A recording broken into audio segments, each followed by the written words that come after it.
What are you doing here? Oh, just meetings and studio heads and How'd you get on the lot? I basically just hold ass past the guard gate, so I think I have 20 minutes until they find me.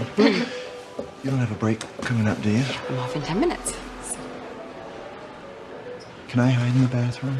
Yes. Okay. Okay, retro go. Let's go.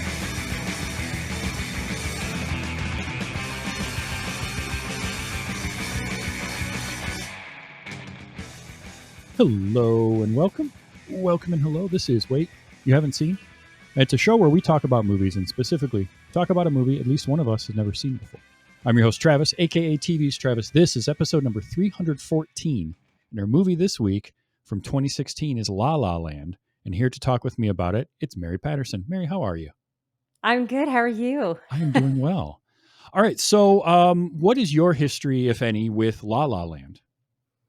My history is none. I have no history with the movie, but I have a lot of history with movie musicals Okay. and Broadway. I started on Broadway at the age of 25 in 42nd Street, which was like basically a movie musical on stage.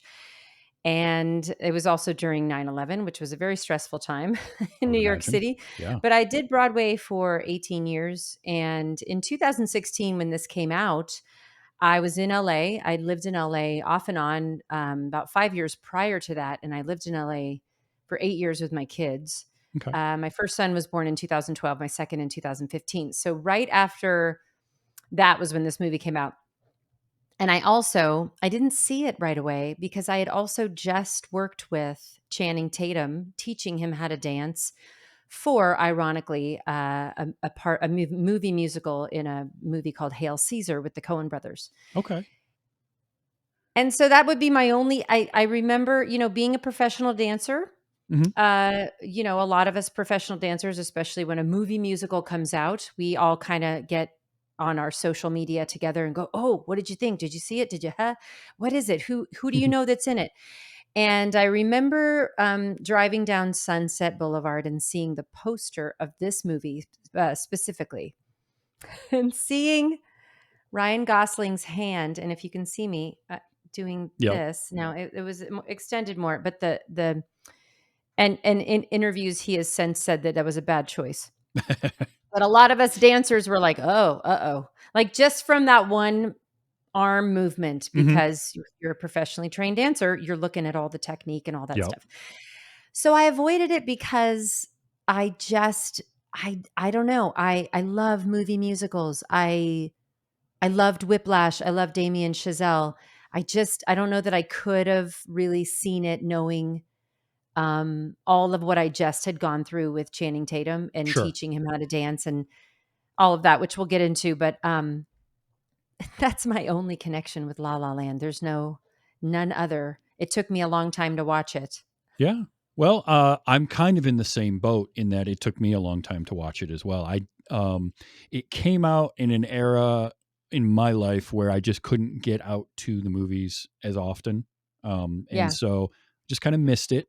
Then I remember, you know, awards season came around, and this movie was up for 14 Academy It was Awards. like record breaking. Yeah. Yeah, and I just never got around to seeing it. I also went through a period where I thought I didn't like musicals, um, which is absolutely, as I've kind of realized to myself, completely not true because I grew up with like Disney musicals.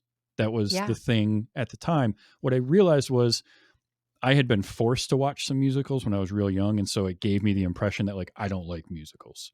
Um, but no, I do, and I've been seeing more and more recently, and really been able to appreciate them. So there was kind of just a little bit of like, I might watch that sometime, or I don't like Ryan Gosling, which also categorically wrong. Like I actually do, um, as I've watched him more. Love Emma Stone; she's fantastic. So Yeah. it was nice to just finally like dive into this movie and see what all the hubbub was about. And This was great for me because it was like this combination of classic Hollywood 50s 60s musical, Hmm. but packaged in a little bit different way and giving us some kind of modern storytelling as well. Um, I really enjoyed all of that kind of stuff that was going on. Overall, just as a movie watch for the first time, what did you think of it? I come at things like I said, as a professional musical theater Broadway performer. It's hard to put that away, Sure. unpack all that I know. I also have a jazz musician father, Oh so wow. this Okay.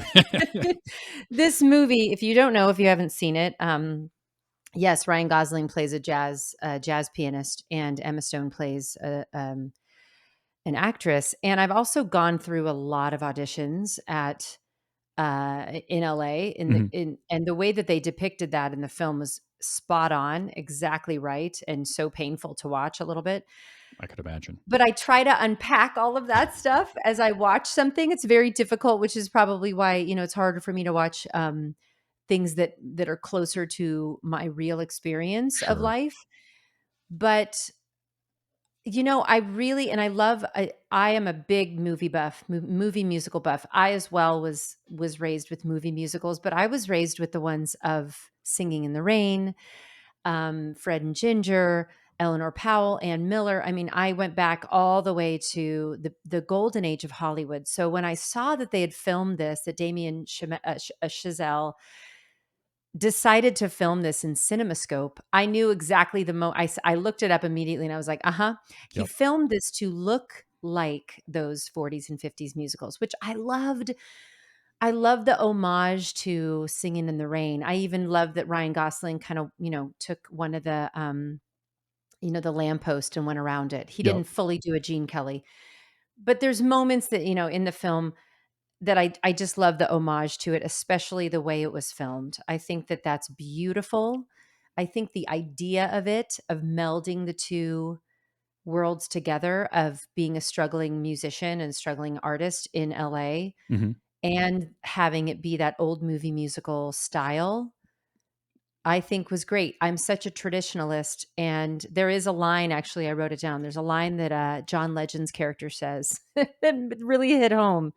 He said, "How are you going to be a revolutionary if you're a traditionalist holding on to the past?" So I heard that and I went, okay, I need to watch this with fresh eyes and not have it be constantly compared to those beautiful.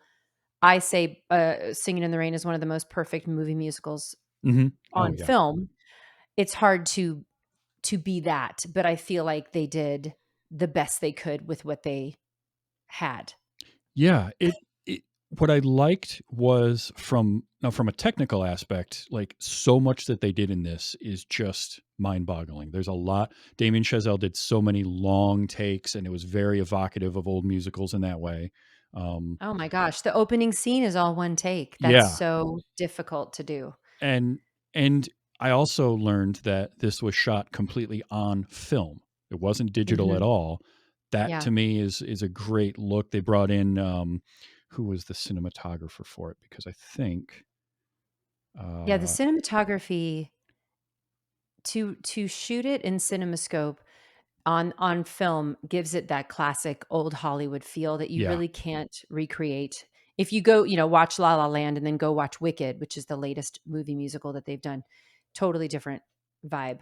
very different. Yes, in fact, I did Wicked for this show a few weeks ago, and so I did go and see that, and it's a completely different feel to kind of what they're doing because of how much of it is digital there, and it Yeah. just but they weren't the difference there. Like this is a love letter to the Singing in the Rain, era of filmmaking, Yeah. and the musical stylings, the jazz, and all of that, which I adored the music in this, but I really liked doing that kind of stuff. I also kind of liked how the dancing from Mia and Sebastian, our two main characters, I felt as a outsider, not with any kind of a professional background, that it was good, but not like fantastic. But it felt like they learned a good amount of dancing and were able to replicate it okay, but they still weren't professional dancers, and their characters weren't professional dancers, and so it sort of That's fit. true. Yeah, that's one of the things. It's a hard again, it's something hard for me to unpack because I know the old movie musicals, old Hollywood, MGM, the Yep. heads of those theaters or those studios would go to Broadway and find the Gene Kelly, the Fred Astaire, the Julie Andrews, if you will. They found all of the people who they put in movie musicals on Hmm. Broadway. So it's hard for me knowing that they were paying homage to those old movie musicals to not have anybody from Broadway in that film.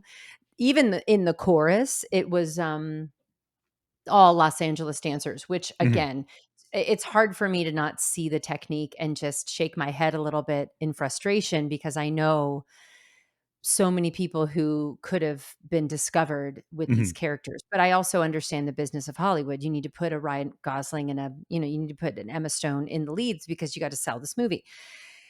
That was when I go back to me having to teach Channing Tatum how to tap dance for this film, we did surround him with New York actors or New York Hmm. dancers.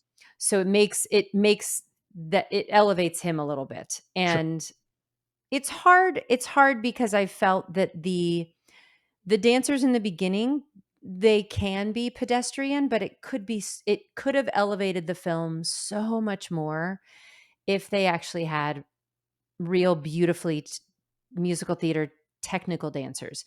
Um the famous scene that people talked about that they did up at the Griffiths Conservatory Hmm. when she's trying to find her car. I watched it the first time and just really cringed. I was just, "Oh gosh." Yes, their characters aren't supposed to dance, but the dancing, knowing that they spent about 3 months working on that, it just reminds me of how long it takes for you to really master a craft of Oh, dance. sure. It to me was, I know you said it was I think you said it was fine. It was something I don't ever really wanna see that scene again because it just, and I love both of them as actors. I think they're brilliant actors. I guess I could equate it to me being a dancer and then going, "I think I'm gonna do Shakespeare," and then take 3 months of lessons in Shakespeare and then try to go do a Shakespeare show. I would never do that because I just have such respect for the technique of that and the craft of that. So, it's a hard thing. That's why I wanted to watch this movie with you. Somebody who isn't a dancer, somebody who me is a professional dancer. It's something I can't get it out of my head. Oh, sure. No, and honestly, that is one of my things that I love about watching films and then discussing them is like every time you see a movie, you're a different person every time you Mhm. watch a movie. But you also there's no way not to bring your own personal baggage with you when you see a movie. Yeah. There's times where I'll watch something and I don't quite connect with it, but then maybe I catch it years later and I realize, oh, it's actually pretty good. It just where I was in my life at that time, it didn't work or whatever it is. It also, for me, is a thing I notice when you're close to something, it's hard to divorce yourself from that and Yeah. realize what you're watching because you know what goes into it. It's like when you watch a movie around a sport and you've been involved in that sport and then you watch people play it and you're like, yeah, okay, this guy, maybe practiced for 2 or 3 months, but still that's completely different from spending decades doing a thing. It's It's like one. doctors watching doctor shows, like Yeah. doctors Yep. watching Grey's Anatomy. I've heard people like, "I can't watch Grey's Anatomy because I hear them say things that are wrong or I see what they're doing is wrong." And you're like, "Okay, not everyone can learn to be a doctor in, the span of time that it takes."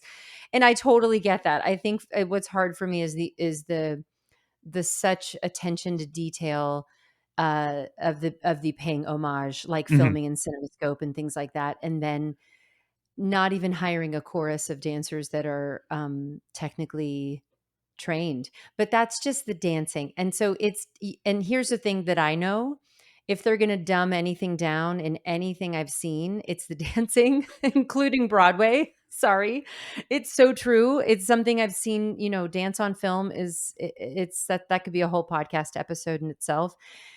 One of my favorite lines that Ryan Gosling's character Sebastian says in this film is jazz, or no, he doesn't say it. It's actually, again, it's John Legend who does a nice cameo in this. Yeah. as a jazz musician trying to, be a revolutionary and all those things. But he says jazz is dying and people say let it die, it's had its time. I think that's what he said, or Ryan Gosling's character said it. It was said, Mhm. and it's how I feel about dance on film sometimes, because I feel like it is not going to be at the level that I were used to seeing it. You go back and see Gene Kelly and Fred Astaire and all those greats, and then you switch on La La Land and you go, okay, that's not the strength of this film. It just isn't. Um, Sure. so we can unpack that and leave it there Yeah. and go on because it could be a longer conversation. But yeah, And I think, that is it's an evolution. It's because dance and film has changed from then. I did have you ever seen a movie? Not the so this There was an American remake of it, but it's a Japanese film called Shall We Dance about ballroom yes, dancing. yes, I I have seen that. I adored that movie. Yeah.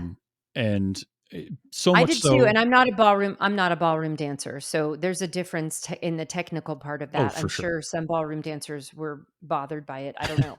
Or they loved it, I don't know. I know the person that got me to watch it was she taught ballroom dancing, and that was a big thing for her, was how well it depicted like adults learning ballroom dancing, as an adult for the first time, as opposed to being brought up with it. So, Yeah, but like you see that, and there is a lot of dance that gets done in film, but I don't feel like it's as much of a prerequisite to be uh, in Hollywood anymore to also have a dance background. I feel like there was a time where that was a big part of it.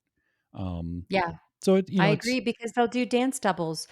I mm, mean, I think, sure, and this is really sad, if you see this movie, the best dancing that you'll see in this movie, according to me, it's just my opinion, sure, it's not like, is the shadow dance doubles that you see, done in the montage. There's like a shadow, like, dance couple that is right. clearly not them. Mhm. And maybe it's computer generated, I don't know, but I was like, "Oh, that looks nice."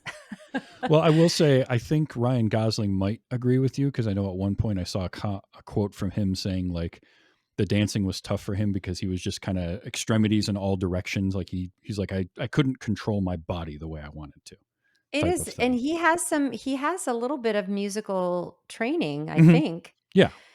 It is decades, to master that technique, and I will say, like what you were talking about with Shall We Dance, a movie that does depict the dance world very well is Black Swan, and they have, Natalie Portman. Yes, she trained a little bit in ballet, Hmm. but they had dance doubles doing the dancing. It's Hmm. like the movie Flashdance. My friend was the dance double at the big audition at the end. It's Right. not really, the actress doing it. And I understand that that's something that, could have happened here, I guess, or not. But I don't know if it was necessary. I think for me, that's the only part of the movie that I wish was better, was the dancing and the singing too. Really, the singing, you can get. They were on pitch. It's a little more passable, but I still wish the singing and dancing was just better. But again, there's so many other things that can make up for that. Hmm. And that's why I think it resonated with so many people and was hyped up and got 14 nominations and all those things. Yeah, because I think the strength of the movie is in its story and being a romance film that I felt like actually depicted a real romance instead of a Hollywood romance in a lot of ways, because they Yeah. stretched that narrative out over months. So we get it's a 2 hour movie. And so we have the people, the couple has to meet, they have to fall in love, they have to have their trouble part, and then reconcile. And you got to do all that in Yeah. 2 hours.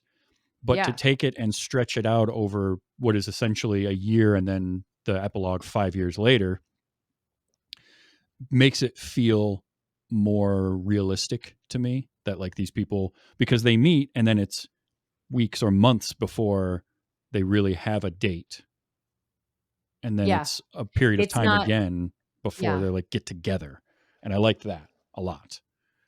Yeah. um There was a lot of,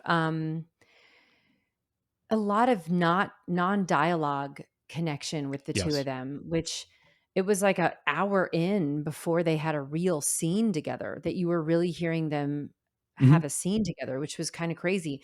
In the, the grand scheme of writing a film, that is like really late in the game to have, but it still kind of worked. I have to tell you, I didn't think that they had a lot of chemistry. I kinda thought they were like brother and sister a little bit. I was like, "I don't know, where's the love? I'm waiting. Where's the love?" Am I just gonna be I think I'm gonna be what's the Roger and Ebert? Who was the negative one? I'm the negative one on this podcast episode. Well, I mean, not everybody's always going to agree on everything in a movie either. True. Yes, So, exactly. and that's fine. We shouldn't. I mean, that's one of the beauties of art is that it's very subjective, and you come at it and you pull out the different things. Like I have a very different background when I'm watching a movie than you do, so I Yeah. enjoy that.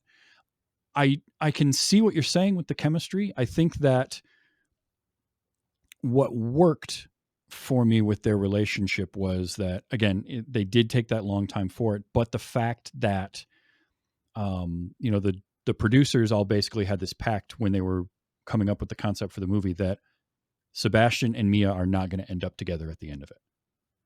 And Yeah, that so it wasn't gonna be the perfect tied up in a bow yeah, but ending. to put that epilogue in there gave us a glimpse of what that could have been like, and I liked that dreamy sequence of like, oh, Oh, here's that how their was life could have gone.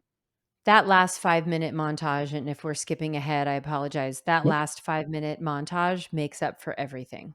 It was beautiful in all regards, in the way that they constructed it, the way Mhm. that they filmed it, the long shots, the going, using a soundstage, all of the colors. I mean, the set design, the costumes, the cinematography it's brilliant. It's absolutely brilliant. And at that point, I had already kind of said, "Okay, you're not gonna see there's not gonna be brilliant dancing through this last 5-minute montage. You can get over it." And I did, and I was loving, and I actually then is when I saw so much of the love of the 2 characters, Mhm. but I just wish that I had it earlier because that was just I don't know, I just felt I was like, they're kinda like buddy buddy. It doesn't feel very passionate to me, but And I think it's because the way that it felt to me was these are two people that they're in different points in their life and they both have this passion for a thing that they're doing, but one, Sebastian understands what his passion is, and his passion is Mhm. jazz, and he doesn't care. He's hyper focused on that. And Mia wants to be an actor. She wants to do something, but she doesn't quite know exactly what it's supposed to be yet. Yeah. And so there's the crossing of them where he brings that out in her. He show his passion for the music is what kind of helps her to get this passion for the writing and the storytelling. And what I loved was how their arc went and then how the movie mirrored the arc of their relationship through the music. Because if you noticed, it's a musical and then right at that hour and 20-minute mark or so when they have their fight over Mhm. dinner, in the middle of that fight, the music abruptly stops and the Yeah. movie stops being a musical for about a half an hour. Mhm. And then the music doesn't pick back up again until she has her audition. So when their relationship is falling apart and they're not happy anymore, there's no more music, and the music comes Yeah, back and when that's they where I fall in love. really felt like I felt more like it was not a movie musical, but a play with music, if that makes sense. Mhm. I can There's see. some moments in there where I was kinda like, "Well, I'm not really sure why they're at the Griffith Observatory dancing in," I think it looks beautiful, Mhm. but I don't know why they're doing this, and that's just my musical theater, wanting the storytelling to make sense. Sure. Because in my training, it's always you dance because you simply can't just walk anymore, or you sing because you simply can't just talk anymore, and not just because you want to, or Mhm. it just felt kind of contrived a little bit.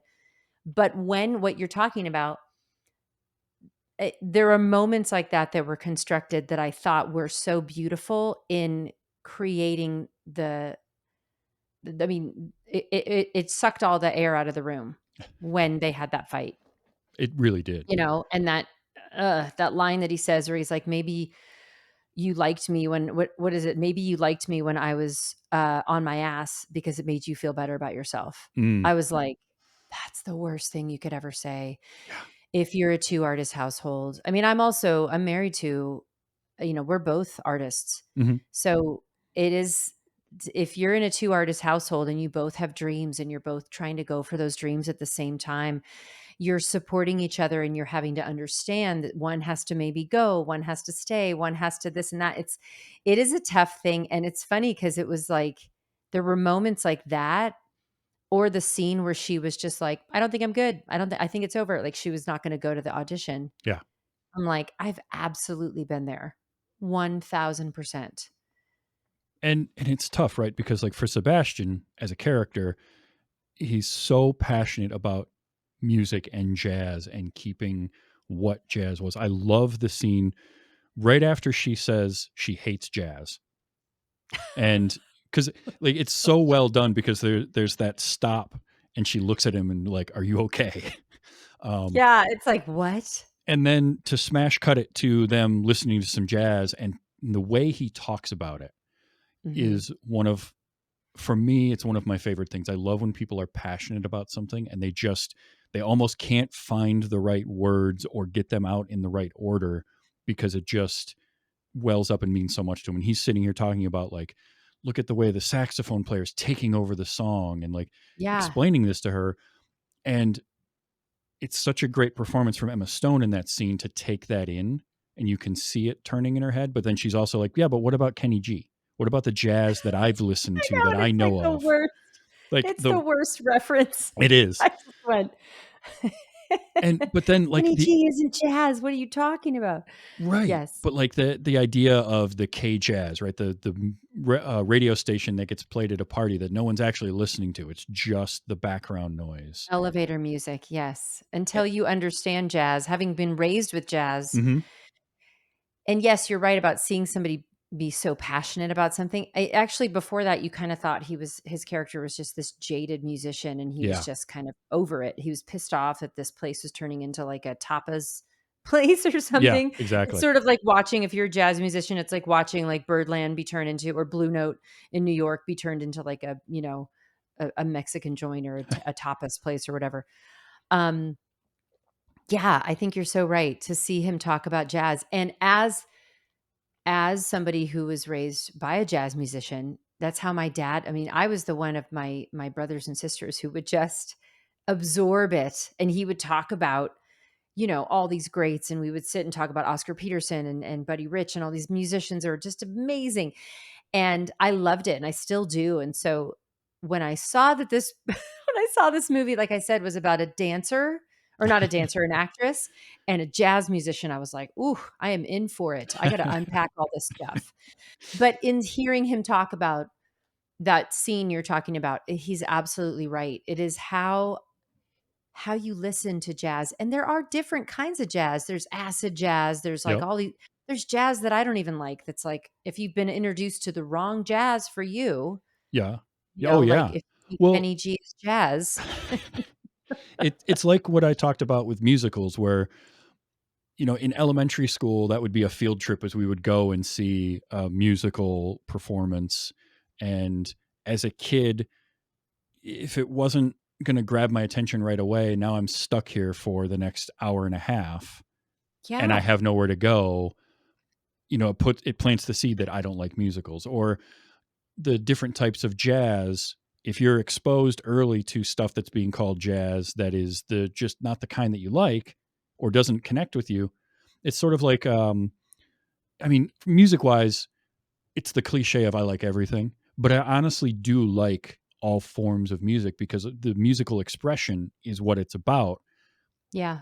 And like for a long time, it was like, I like everything but country. No, I like country music. I Is don't that like everybody's Nashville country. everybody's choice? I like everything but country. It's an easy punching bag, right? Um, but it's Poor like the country. the commercialized Nashville type country doesn't connect to me. But I can listen to old outlaw country, love that stuff. Can't get enough of it. You don't like bro country. I do not like bro country. I I don't like don't either. bro much. Anything. Yeah, bro stuff doesn't do it for me. Um, but it's one of those things where it's like I am not a musician, but I'm a music appreciator, and I've some of the best conversations I've had is hanging out with my musician friends when they'd get done with their weekly rehearsal, and we'd go out for beer and wings, and I'd just be sitting at a table with like 7 or 8 jazz musicians and me, and they'd be Yeah. talking, and I'm soaking it all up, and I'm enjoying it, and bringing little things here and there as like an outsider, but mostly it's just being around these creative people is always intoxicating. And It's intoxicating. And as you said, to have somebody who's so passionate about something talk about it, you can mhm. feel it no matter what Oh it yeah, is. yeah. It's that's what's exciting, and that's what yes, I love that scene. I really did. And my husband and I watched it together. He had not seen it either. And him knowing me so well, knowing the jazz and dance and all the connection, he goes, "Oh, I don't know if I don't know if you're gonna like this." And I was like, "No, I don't wanna be that. I don't wanna be the Sebastian. I don't wanna be the jaded performer who's, like, watching something and picking it apart. I never like doing that. I really don't. I think I always am sitting there going, how could this be better?" And then I have to sit back and go, "Stop even thinking that. Just experience the art." Because like you said, it is it's an art form. It was, a dream for I love the movie Whiplash. I Mhm, mean, I keep going back to that. My dad's a jazz drummer, so, like, that was like, "Oh my god, this movie." And Damien wrote that movie based on his own life, his own experience, and mhm. having some trauma with teachers. Yeah. And then this was his next baby that took him 6 years to get made, which is, to have everybody turn it down and nobody, I really appreciate what it takes to get something done Mhm. and to have that visual and some of the remarkable shots that he did. Um, Gorgeous. just absolutely gorgeous. And I think of the shot where it's just to me, it's like the overlay with like the champagne glasses and they're in the club and Mhm. or that party scene. I just loved all of that. I think for me as a dancer, knowing I'm like, oh gosh, if you just had people with technique, it would be even better. But that's my eye looking at it, not somebody who maybe is just doesn't even see that. And that's okay. And gosh, there's so much in terms of the jazz that is in this movie is beautiful. Oh, The loved it. jazz music is beautiful, and I know Ryan Gosling worked on his piano playing. Mhm. Um, I know that his fingers were not I think they were going to kinda cut away more than they wanted to, I think in the research I was looking at, but they ended up, uh like his fingers are on the keys. He's Yeah. working, some of the the audible stuff that you hear is actually a jazz pianist named Randy Kerber, Yeah, who who who is ended in up the doing the movie. overlays. Is he in the He's movie? Is he the other piano player in the movie that he's comes the up? one that comes up with the hat after when Okay, we have the nice. montage, and it ends with Sebastian playing, sitting in. Yeah. The piano player that comes up and takes over for him is the one that did the playing for the soundtrack. For the Um soundtrack, because I here's the thing, I know even going back to old movie musicals, they did have somebody named Marnie Nixon who did all the singing Mhm. for My Fair Lady or, some other, for Audrey Hepburn, and I love that they actually mentioned Randy's name because I'll go back to why I didn't see this film in the beginning. When I was teaching Channing Tatum how to tap dance, Channing is a great hip hop dancer, Mhm. but he's not a tap dancer. And so the Coen brothers being like, "Can you make him look like Gene Kelly in 3 months?" And I'm like, "I don't know what's up with this 3-month training situation, but everybody in LA thinks you can dance in 3 months." No.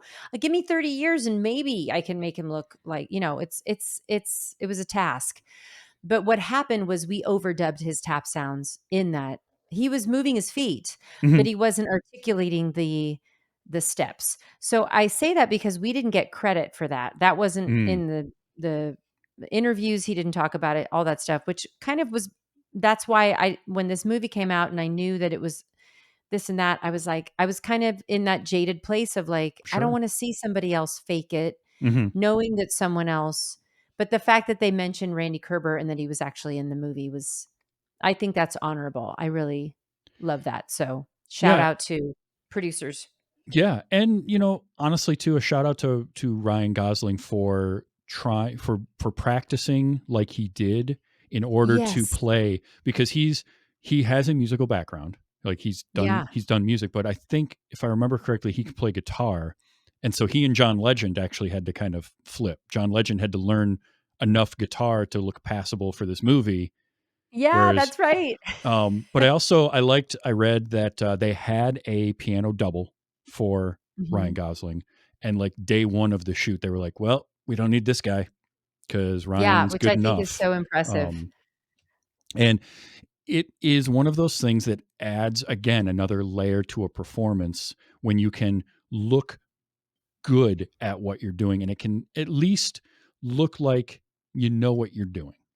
He Yeah. knew he looked good enough to pass for it, even if they dubbed in, uh, some audio. It worked because Yeah, for and that that part of happens in his every film. It's oh, like, everybody who's ever done a baseball film, they're like, "I just lied and said played baseball before and I never knew." And, I'm sure that all the professional baseball players that go see that film, they're like, "Oh my gosh, that's not how you whatever." it's one Whatever of the the big thing is. reasons why a movie like Bull Durham worked so well, because they hired so many minor league baseball players to be Yeah, in it at the time. exactly. But you watch something Yes. like Angels in the Outfield. I remember watching that as a kid and being like, Tony Danza doesn't look like a pitcher at all. So is Angels in the Outfield La La Land and then, in terms of dancing? I don't No, know. no, No, it's because not that bad. as an outsider, you kind of know Angels in the Outfield isn't anywhere close. Whereas You know it's not. at least for me, when I'm watching La La Land, I'm looking at, especially, and I think also this is to the movie's credit. We don't have a lot of ensemble dance numbers in this, Yeah, which would there have wasn't. made a much more glaring state of the ability of where Emma Stone and Ryan Gosling were in dancing. If you put them against an ensemble of, even if they're not Broadway, like professional dancers that they would It bring would have in. stressed them out even more, like, big Absolutely. time. So I think that kind of helps it a lot, is to just have a lot of the dancing focused on them. And for me as an outsider, I could tell, okay, they're not pros, but they're passable and they look like they at least can do some of the movements. And then you're right. There are parts where you're like, okay, those are doubles, and that's fine. Like And that's I fine, expect and that. and the truth is that it doesn't really, this is again what I'll say is that dance is the thing that, at least, from what I can see, is it's okay that it's not great, at least in some, in some storylines. If the movie was about a dancer instead of an actress, and they Oh, were like, "Oh my gosh, she has to be this amazing dancer," well, then that's not gonna work. But there was nothing in the movie that they needed to be good dancers. It right. all that and I keep going back to it, but we can we can let that sit over here. Right. And also from my perspective as an outside dancer that is nothing but knees and elbows, anybody that can move in conjunction with somebody else, you're doing way better than I can. So I'm not going to cast any stones Exactly. there. I have Exactly. I have 3 left feet. And it's who I am as a person. Um, but I loved the attention to detail in the, again, we talked about the cinematography, but also the costuming throughout this entire movie Oh my gosh, the was, colors. Yeah. and Mary Zaforis, I think I'm pronouncing that right, did the costume work for this. She's worked with the Coen brothers since Fargo. Um, Nice. Interestingly, I found her first film was a favorite of mine that is really hard to find, called PCU, from the Oh, mid '90s. It was a screwball, or not, well, it's a mid '90s college comedy. okay. PCU was, in the movie, it's Port Chester University, but it's also Okay. politically correct university. Um, and it's starring Jeremy Piven, and David Spade is in it, and all this kind of stuff. But it's this silly thing. I just thought that was funny that was the first movie that Mary Zaforis did costuming Costumes. for, Yeah. was that movie. Yeah. But she did things for Dumb and Dumber, Fargo, Kingpin, The Big Lebowski. Okay. Some really interesting stuff. But like her work here, the way she worked with the cinematographer and the director and made sure like color worked and using the costumes to help tell the story, and you see them evolve throughout the movie, the way like Mia's costuming changes and goes from these Yeah. bright and pastel colors and gets more muted throughout as she kind of goes from very girlish to a more mature sort of mindset that she gets to Hmm. Hmm. throughout it, and everything that Sebastian wears, including I loved his two-tone shoes. That's a look like that's not something you see anymore. Is that style Well, of shoe those in a two-tone two-tone? when I saw her putting on the two-tone shoes from the high heels to the two-tone shoes, I Mhm. looked at the bottom of the shoe because I thought they were gonna tap dance because those Oh are yeah, very those two-tone tap shoes are, like, known in the tap world, and I was like, "Oh gosh, are they gonna tap dance?" And then they didn't. I mean, they did a little bit, but it wasn't with actual taps on their feet. But the two-tone shoes are something that is still they still exist in the tap world. oh yeah, yep. I've Yeah. seen a little bit of them here and there. There was a I'm a huge fan of a TV show, Psych, and there was an episode of Yeah. Psych where tap dancing is kind of a B plot, but Dule Hill is a tap dancer and knows. Yes, he is. He's a And fantastic tap dancer. watching him tap dance, I was like, all right. It's also a great episode of that show. If you're a Yeah. fan of Oh my Psych, gosh. watch that I one. have to I'm gonna have to look that up. Yeah, I love Dule Hill. He's actually in New York right now doing, a Nat King Cole musical, Oh, and he oh, tap dances that's in it with Coleman Domingo. I did a reading of it with them, not with Dule, but with, Coleman in at the Geffen Playhouse in LA, and, I was so mad I was, like, so sad that I didn't get to work with Dule Hill because he's a tap dancer, so yeah, um, someday. someday. Yeah. But Someday. I loved, I mean, costuming, the lighting. There's a shot in this that when I'm watching it, so it's the end of the dance sequence in the observatory, Mhm. which I thought it was kind of neat that they were able to get into the Griffith Observatory and film everything except the actual observatory itself. They had to build a stage for Yeah. and do that. But Yeah. when they start, I love that whole scene because it's their first date, and Yes. it starts off at the Rialto, and they're watching Rebel Without a Cause, and you're getting the, hands are moving towards each other. They're being adorable, and they're getting ready to kiss, and then the film breaks and the lights come up. And so they leave there and they go to the observatory, and they're just about to kiss again when the handkerchief floats off, and all of a sudden we're in this dreamy sequence of like zero gravity. Yeah, Um, that's so cool. I love that. I love that's just stuff you can do with film you can't do on stage. That's just so beautiful. mhm. But the end of that sequence is where they float back down and they get into the seats, and then they kiss, and it zooms, you dolly in and you iris in and all of that. And it just, it was a gorgeous thing. It felt exactly out of an old Hollywood film. And then I learned, oh, because it had this slightly off feel to it. And it's because it was all in reverse. That whole shot Oh. started zoomed in, they backed out. That's how they were able to land perfectly, because they did everything and then ran it reversed. I didn't know that. That is so cool. And that made that shot go from being fantastic to one of my favorite shots I've seen in a movie in the past 10 years. Like there's just something Wow. astounding about that. And I love that kind of filmmaking, doing something Yeah, different. if I was to go back to watch this movie again, it would really be for the cinematography, the costumes, the lighting, I Mhm. mean, obviously Ryan Gosling and Emma Stone. Emma Stone is a beautiful actress. Just she's always in literally everything I've seen her in. I'm like, she's brilliant. So that as well, but the shots that you're talking about, being able to go back and watch that work that was done by that Mhm. team Yeah. Oh, is just groundbreaking and beautiful. And I wish that there wasn't I wish honestly that they did another musical like soon after. I was actually looking and being like, what is Damien doing? Is he doing anything else? Are we doing any more movie musicals? he took a But couple of years to do, I think Babylon was kind of the next big one that he did, yeah. which I have not seen. Yeah, And I have not either. So I've heard mixed things on Babylon. yeah. Like it's, again, from what I've heard, it's very much a love letter to old Hollywood. Um, but for some people that just didn't work at all.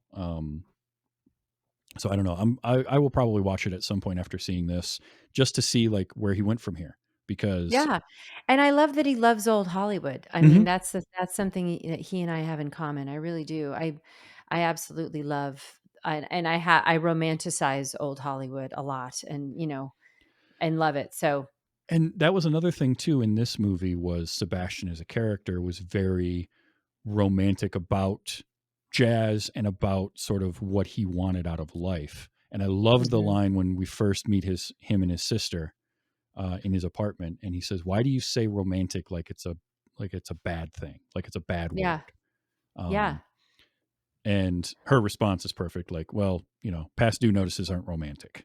Okay, I get that, yeah, and exactly, exactly. he goes through this whole movie trying to balance the art side of him and what he wants to do with the art side of him and how he can make a living. And Yeah.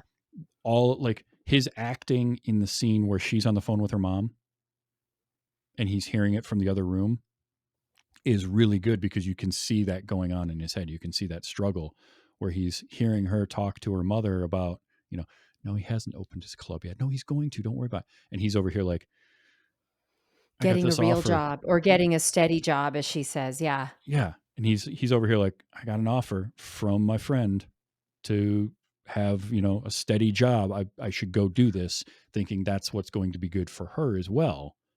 Yeah.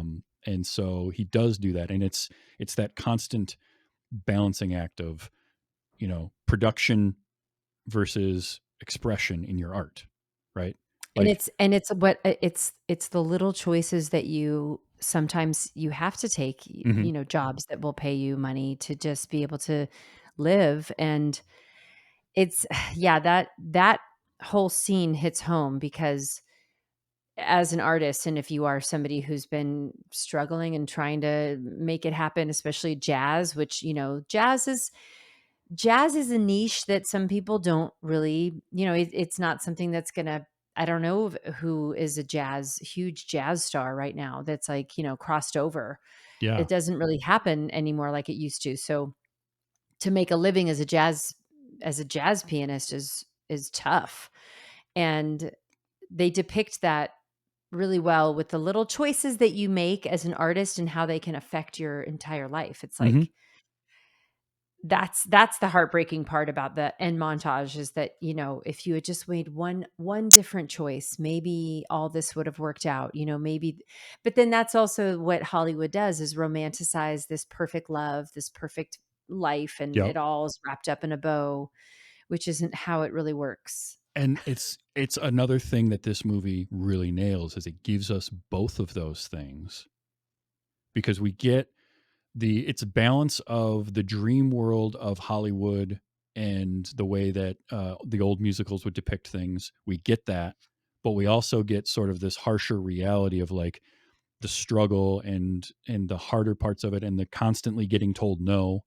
Um, Mhm. and but coming out of that on the other side still, because Mia goes through everything she goes through and then finally gets that audition because there happened to be, and I love that it was the song at the beginning with her roommates was Someone in the Crowd.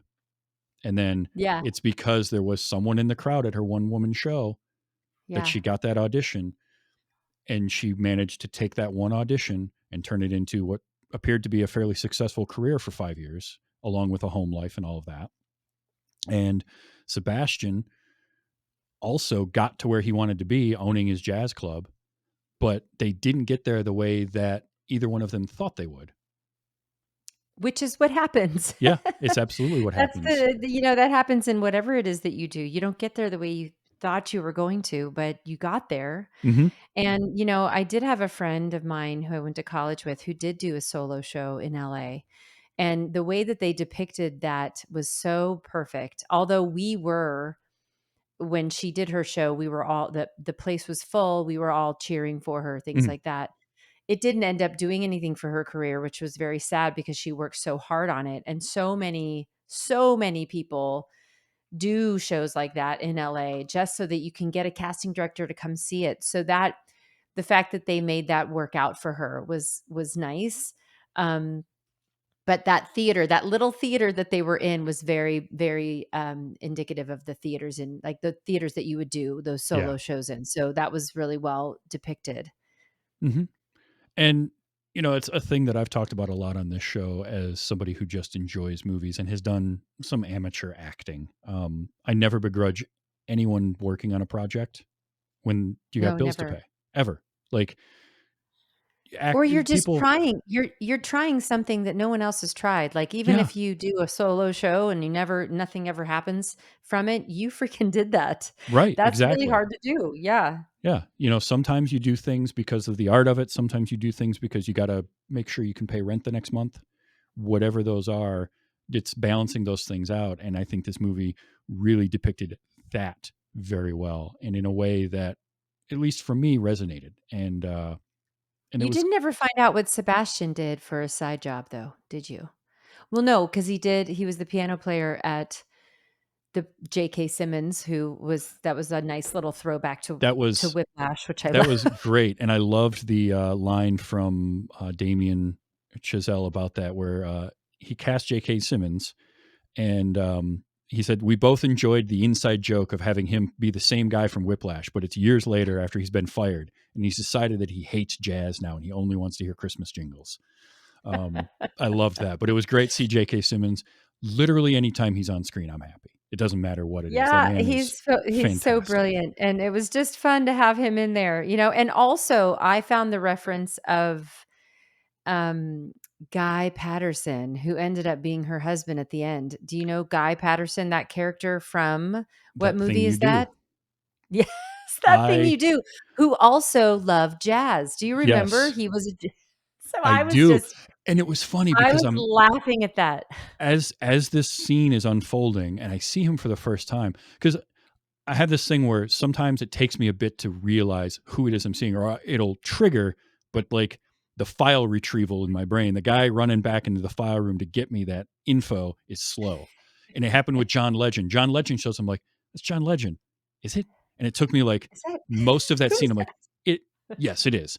And so Tom Everett Scott shows up, and it took me so long to get the name Tom Everett Scott, but I'm like, this is brilliant to have him play her husband, and it's jazz, and they go into And this it's jazz club. It was jazz. so good. Oh, I loved that. I love that, and I didn't even remember his name was Tom Everett Scott. I just immediately called him Guy Patterson because my last name is Sure. Patterson, so I just always remember his name, and he was a jazz drummer, so that it's just those were nice little things that if you got it, it just gave you a nice Like giggle. that's how you do an Easter egg in a movie, right? Is you cast Guy Patterson to be the jazz loving husband of your main character here for just a brief cameo at the end of the movie. Like that's a perfect way to do that. So, Now I love John Legend. I've always loved John Legend. He actually, when I worked in as a hostess in Los Angeles, him and his wife used to come in all the time. And when somebody who's a big celebrity like him treats the help, I call myself the help because I mhm, was a hostess. sure. You treat the help nice, you're a nice person. Hmm. So that's kind of like the way it goes when you're in the service industry. I would have loved to have had that been played by a jazz musician, possibly somebody who the jazz world only knew or something. I don't know. That would have been kind of fun, but maybe I'm just, they needed another star to sell sell the Well, and movie. apparently he was keen to do it. Like he wanted to do the movie because it was a chance for him to dip his toes into more kind of screen acting with something that's Yeah. pretty much himself, but he gets to act and do some stuff with the music. So Yeah. that was really cool to see. And I liked those, you mentioned it earlier, but like his conversations between Keith and Sebastian were great because Sebastian is very rooted in the tradition of what jazz was and could continue to be and what he wants it to continue to be. And here's Keith like, yeah, that's great. But those guys, those artists you're talking about were changing things. How are you going to change things when you're just doing the same thing they did? Yeah, And exactly. this idea And that there art is has to evolve. art has to evolve, and that's where it goes back to what I was talking about with the melding of the two, of the homage to movie musicals and also having there be some modernization to it, Mhm. which I think they really did well. I really do think that they succeeded with that. I wish there was more movies like this. I wish it wasn't this big, 14 Oscar nominations and all this hype that happened around it. And I remember really going, "Oh my gosh, this is going to be a new wave of movie musicals." And it just didn't happen. And that's so sad because it was such a brilliant, and it was even commercially, I think, did really well. It did. It did. We are I don't know starting why I to we're starting to see some more musicals though. I've actually been in the last, so it's March as we record this. In the last couple of months, I've been to the theater to see a couple of musicals because I did see Wicked, um, yeah. but I also saw a musical, Better Man, the Robbie Williams movie, Oh yeah, yeah, that's right. which I believe is coming to or is already on streaming services. If it's not already, it's there soon. But that was, I went into that with no expectations. I remembered Robbie Williams, from things like Millennium and Rock DJ and Yeah. whatnot, but he was never a huge star. But I was like, oh, I know that name, and I was curious about it. And the idea of having him portrayed as a chimp throughout the movie, a CG motion captured chimp, I'm like, all right, sure. And then a friend of mine was like, you need to watch this movie, and we need to talk about it. So I'm like, all right, I'll go see it. It was way better than it had any right to be. Like I haven't seen it, so I gotta see that. it is it is simultaneously every musical biopic you've ever seen, but also something really new. And within minutes of the movie starting, I stopped thinking about it as that's a CG chimp on screen and just bought in that it was the character. And then, like, the way they did the musical numbers in it and just the stuff that they did, it's really, really good. So we are seeing some more musicals. I still don't think we've hit like a full revival, and I don't know that we're ever going to go full on like the 50s musicals. I think, but again, Yeah.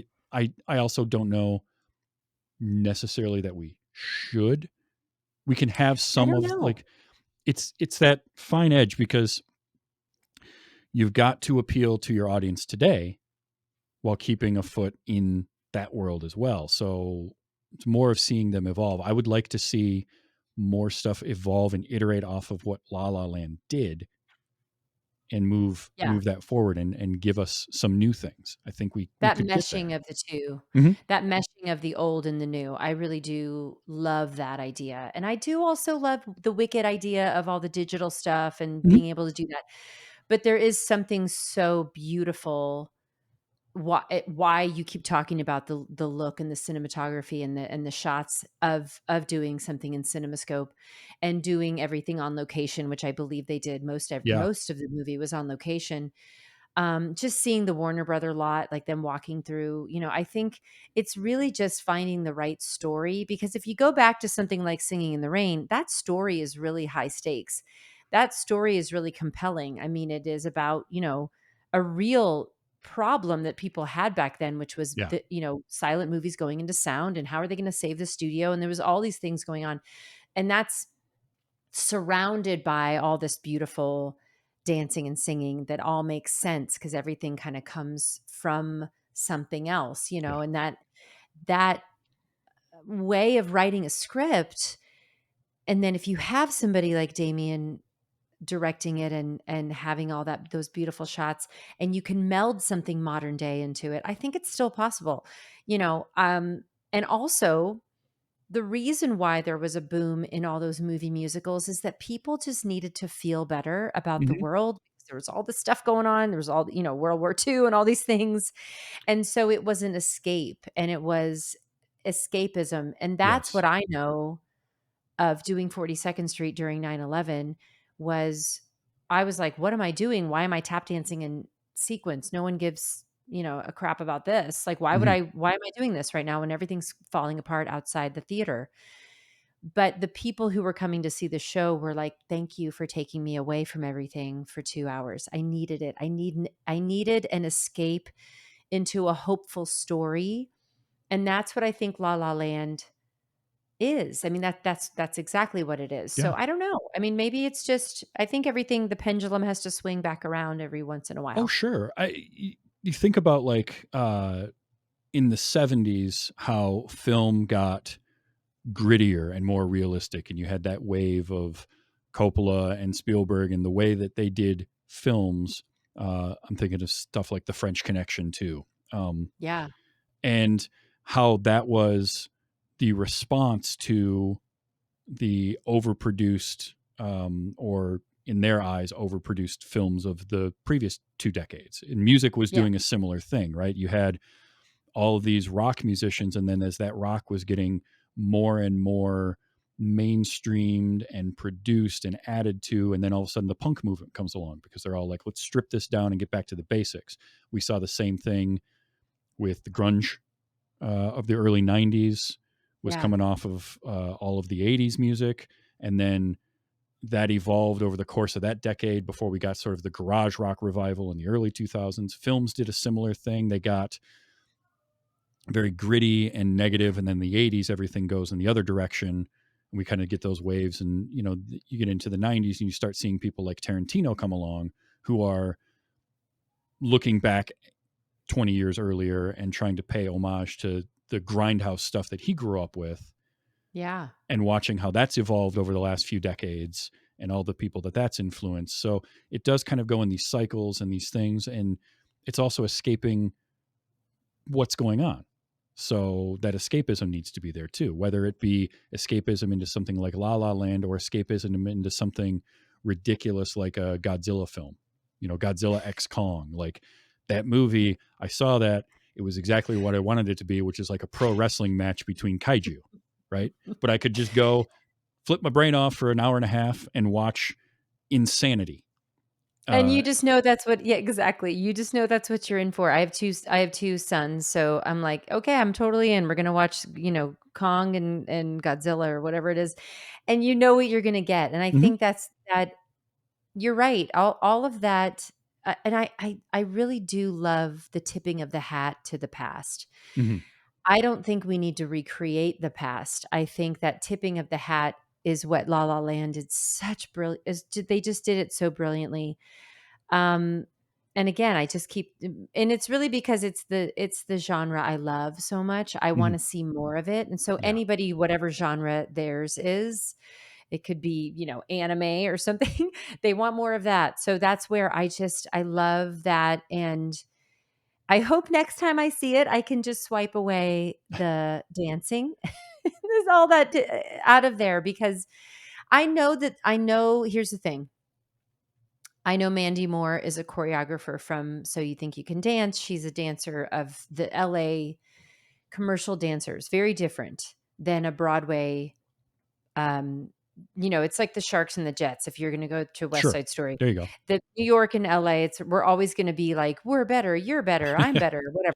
So there's that kind of vibe, but there's also this I know, she was also doing, tipping her hat to the choreography Mhm. and the dancers who I did see a couple, chenets in there and then one, like, nice battement, like, that's just me using technical terms. I'm like, "Okay, I'll give you that." But I wanna be able to go back and watch this film for the beauty of it, for the story, for the hopefulness of it, but I also want there to be more like this. So, Damien, if you're listening, let's do more movies. Please. Yeah, no, Please. I'm with you on that, because you're right. The hat tip to the past, like, acknowledge what's come before and what's there, but also don't just recreate that. Like uh a Be good revolutionary. yeah, a good cover song, for instance. A band can cover a song, but to do it well is to make it something new or make it your own, not Yeah. just play the song and make it sound like the original one. If you want, like, if I want that, I can listen to the original one. I don't need to hear this band do the same version. But if they do something that is transformative, now we're talking. There's something interesting there. It's And like the group Postmodern Jukebox. Do you know that yes, group? hmm, So they take old-fashioned songs or some songs that are, like, you'll hear them do a Rihanna song that is they flip it into jazz, and I just love that because it's exactly what we're talking about. Yeah. It's tipping the hat, but it's not, but it's trying to reinvent it in a new way, in a fresh way, and people love it. So I think if that's any indication, we need to do more of that.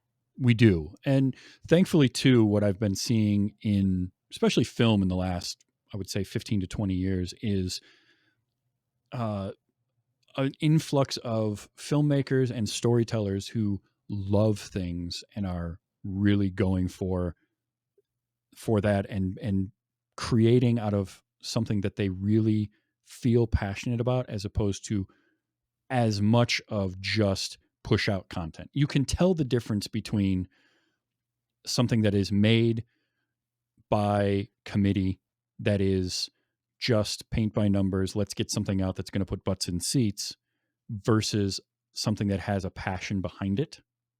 Yep. And in the end, that passionate project, I feel like, is going to have a longer tail and actually mean something down the road. A good example is I went and saw, and I don't like to rag on movies, but I went and saw Red One over the Christmas season. Okay. It's fine. Like there's nothing offensive about it. It's an action movie. It had Dwayne Johnson and Chris Evans and actually J.K. Simmons in it as Santa Claus. Okay. We love J.K. Simmons. He's everywhere. Yeah, he is. But it was fine, but it wasn't anything groundbreaking. But that just felt like, okay, we've got a decent idea. We can make this movie and people are gonna see it. And there's nothing wrong with that. But I'm much more into watching something like Better Man, the Robbie Williams movie, because you could tell that the director, who's the same one, I can't think of his name, that did The Greatest Showman. Yeah. Um, I don't know his name either, but that's, but yeah. you could feel the desire to tell the story of Robbie Williams in that, and so it comes through in the end product. I feel like is going to be that's a movie that will develop a cult following, and people will really enjoy that moving forward. So I want to see more stuff like that, and I'm really glad that we're seeing. It's like comic book movies took a long time to find their legs because you needed creators, whether it's writers or directors or actors, that actually grew up with those things and wanted to make them. That's what makes like Tarantino's movies work for me, because you can feel his love for the thing that he is paying his homage to, his old grindhouse movies and the westerns that he grew up with. Yeah. It's why like one of my favorite movies of all time is Hot Fuzz from Edgar Wright, Love that because movie. Edgar Wright, Simon Pegg, Nick Frost loved cheeseball action from the 80s. And they knew it was ridiculous, but it was also so much fun. And so they packed every 80s action trope into 1/2 hour of that movie, and they loved it. They're making fun of it, but they're laughing with it and the ridiculousness of it, while also being like, yeah, but this is also really cool and we love it. And that's what makes that movie work. That's how you do something like that. So like, I just love that passion to see it. And it goes back to what you said about earlier about passion and having people talk about something they're passionate about. You can tell, even if you don't understand, you're like watching Hot Fuzz and you're like, I don't know anything about this genre, but you know that the people who made it are passionate about Yes. it. And you can tell that it's not a paint by numbers manufactured movie, Yep. which has its place as well. But yes, I would much rather see something that has been constructed just from a passionate place, and a place where, that is what they've dug into to master and want to tip their hat to, and all those things. Yep. I have, what is Tarantino working on next? I don't know. He's been talking about he's got one more movie before he wants to just retire. I think he wants to do I think it's like his 10th movie, and then he wants to That's be it. done. He wants to retire. He's so young, Yeah, I I think his think. idea is he wants to go out, basically kind of go out on top. Like he Yeah. doesn't want to have the long tail of like movies at the end of his career that he just didn't have the passion for.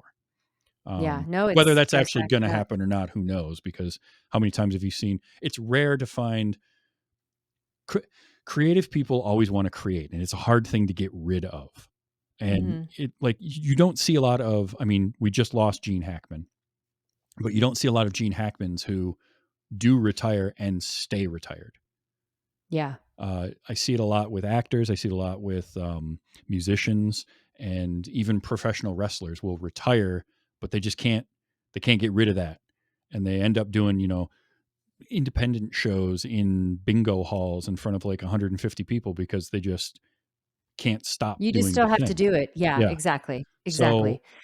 Take a break, Tarantino, and come back when you're passionate about something, because it's really not, and we know, you know, yes, you have to survive, you need money, mhm, but they don't need the money. They've got they've had their hits, yeah, and that it's not really about the money, it's about the passion, it's about the project, the right thing, you know. and Tarantino especially feels like the type of director that would step away and be like, I don't need money. I'm fine. Like I can just if he's not feeling it, don't do it. Don't phone Yeah. it in. And he I doesn't think feel that's like the kind of a kind that would lesson in phone it in. I think that's kind of a lesson in a lot of things. If you're not feeling it, don't phone it in. Yeah. But, Well, you know, this was a movie too, La La Land. When Damien was first shopping it around, there was apparently like a financier that said, "Okay, sure, but instead of a jazz musician, let's make him a rock guy, and your couple has to get together at the end." And he was like, "You know what? I'll find somebody else that'll give me money. Like yeah, it's fine." yeah. And that is big, and that's why the passion of this story comes through. And when you hear that, oh, he started working on this while he was just after he graduated from Harvard and spent 6 years developing it and couldn't get it sold. So then he makes Whiplash and then comes back to this project. Like you can feel that in this movie. Yeah. Also, You can feel also rock would not have worked at no, all no, because and it would we've have seen changed the it. genre Mhm. completely. It's jazz. Jazz and movie musicals goes, like peanut butter and jelly. Yeah. It's Oh, yeah. perfect. No, you can have a rock musical, but in this story needed it to be jazz. Sebastian needed to be that jazz piano player.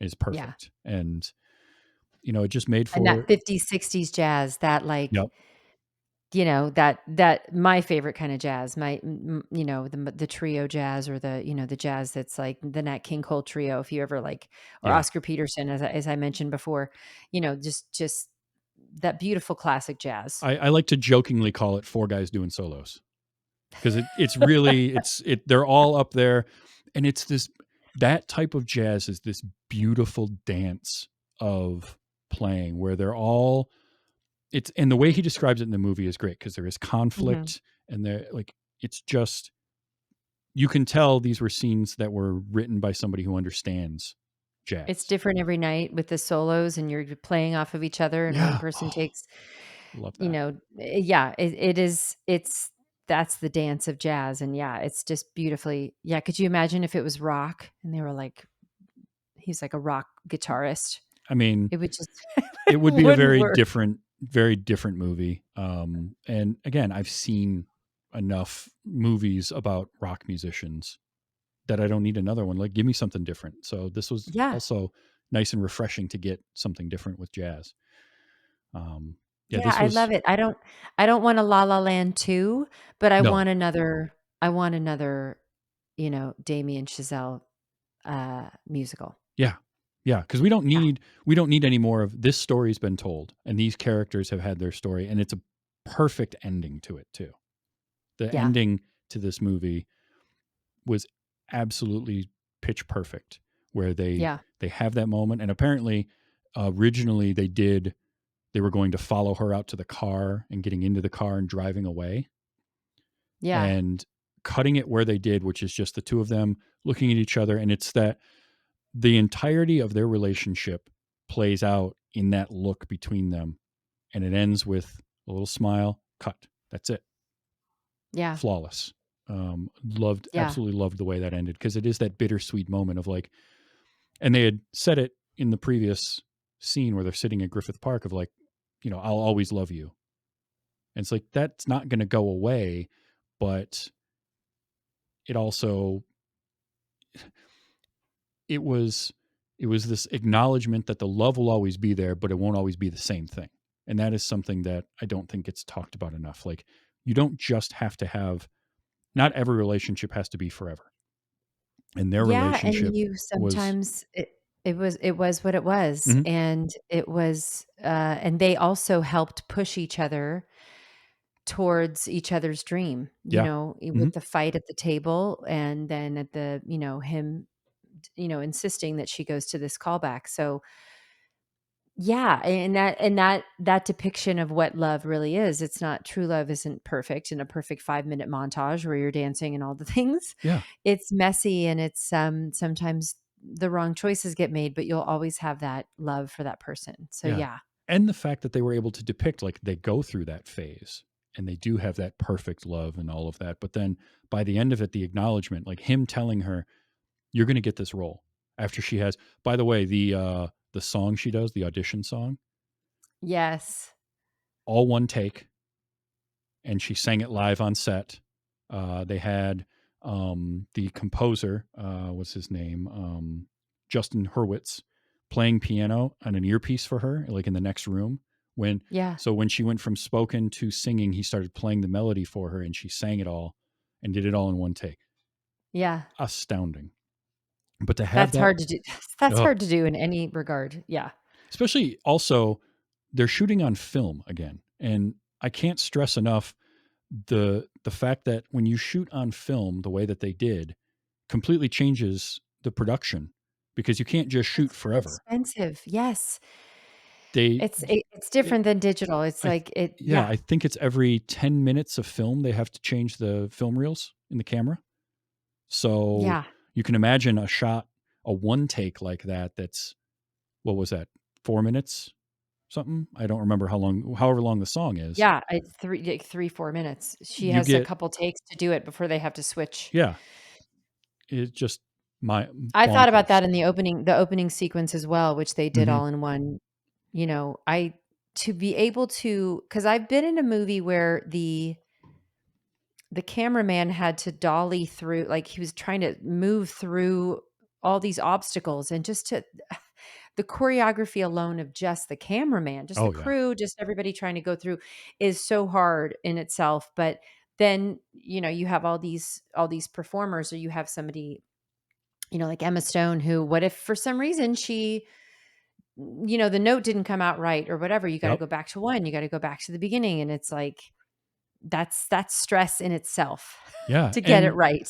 and to do a musical one take too, because I'm a sucker for a long take. Love them. Yeah.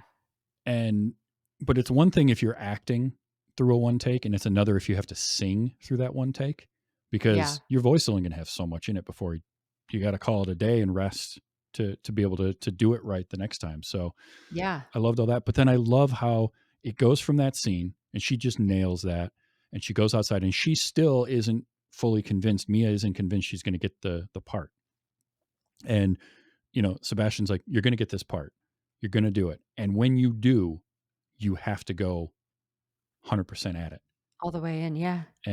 And I, as I was watching it, I thought, "Oh, is she going to flip on him and say, 'Why don't you come with me?'" Because that was that was the thing in their argument that started the crack. Was he mentioned, "Why don't you come with me to Boise?" And she's like, "I can't do that. What I'm doing is here." And I think she did say there's a lot of jazz in Paris, she from what I did. remember, which is kind of an invitation, She gave what I yeah, because the way that it went down is she gave an opening where he could have, but he stuck to his plan and said, "No, you have to do this thing. This is now for you. I have my thing here. This is what I Yeah. have to do." And that was the Yeah. moment where they realized that their paths were diverging again, like fully and in the way that they are supposed to. And it was beautiful, and I really loved that. Yeah. And those are real conversations. It's Hmm. why, when you go, I was kind of deep diving into people's comments about the movie and things like that. And um, a lot of people were saying I was sobbing through so many scenes, and I was like, this, reminded me of my first love, and this, what could have been, and things like that. And it's like, yeah, that's what movies are supposed to do. Hmm. They're supposed to, remind you or evoke a feeling and bring you, escape into someone else's story, or be reminded of your own. So, Yeah. yeah, I think that was brilliantly done. And again, yeah, there was those really palpable scenes that were, as an artist, I'm like, oh my gosh, I've been there. I've been there when, it's you have a callback and it's like, no, I'm not that good. I don't think I'm that good. And then it's like, nope, nope. And she keeps saying, nope, nope. And I'm like, I've literally had that conversation. Oh yeah. And it was just verbatim, the way that he wrote it. It's like, I think every struggling actress has felt that, or struggling artist has felt that moment where you're like, I'm not going to try one more audition. I'm not going to get it. Like, it's not, Because it and hurts too much at it that hurts point. too much. Yeah. Yeah. And it's a And very hard thing to go for your dreams. It's a really hard life to do that. It's a hard choice, but mhm, yeah, it was really well. That was really well depicted and well acted. And absolutely. and I'm so happy for that, because that was the modern part of it. You would never see that in an old movie musical. You Yes. wouldn't really see that as raw as it was portrayed. Hmm. So that's what you were talking about, like in the 70s, where everything got kind of raw, in like from a very polished kind of Singing in the Rain place to that raw place. But then you had that beautiful montage at the end Hmm. that made it all look perfect. And yeah, so that was that nice meld. Yeah. Yep. They managed to somehow have their cake and eat it too. And Yeah. kudos to them for that. This was a wonderful movie to watch, and a great suggestion. Thank you for getting me to watch it as well. Thank you for getting me to watch it after all So this time. worked out pretty well. Um, Yeah.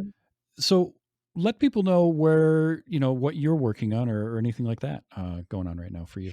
Well, my name is Meredith Patterson, and Mary Productions is my production company I launched a couple years ago.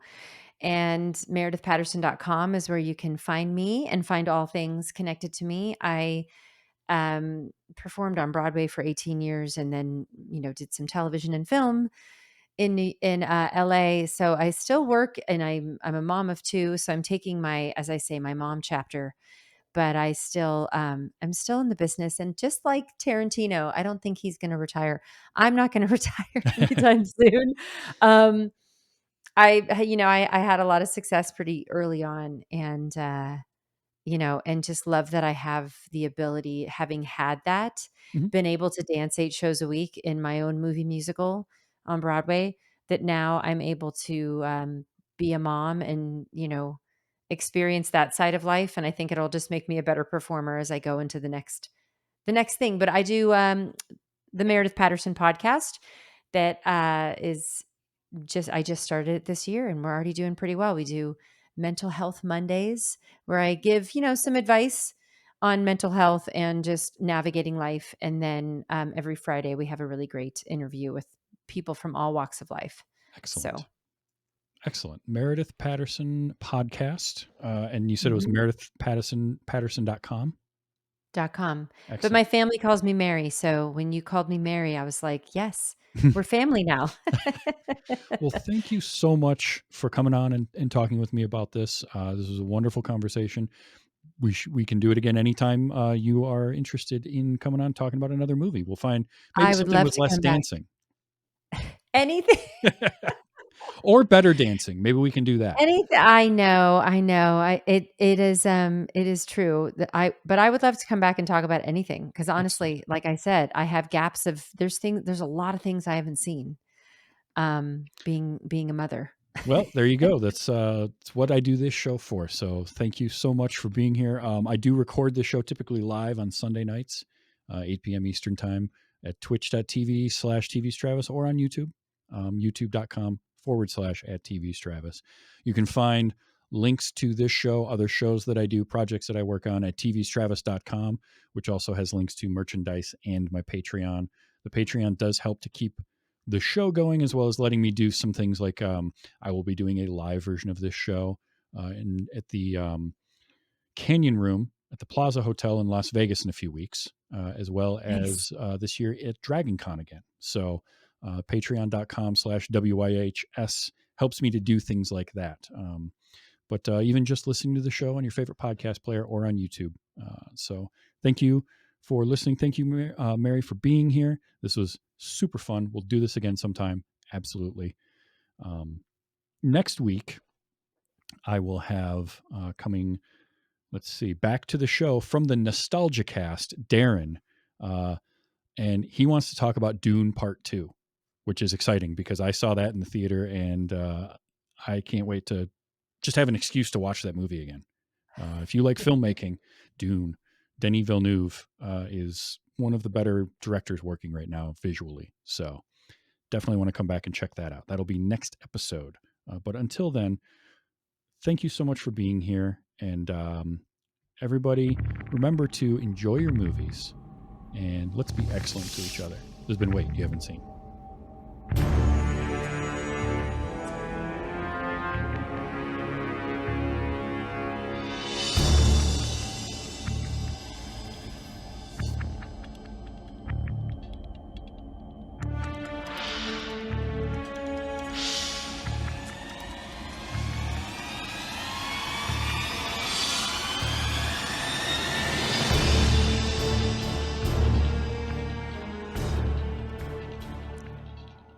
This idea to do a reimagining of Goldilocks and the Three Bears, but from the perspective of the bears. It's kind of exciting. It could be like a franchise. Right. So long we don't know. It could have been a fourth bear. We don't know. Could have been a fourth bear. Who knows? I loved that.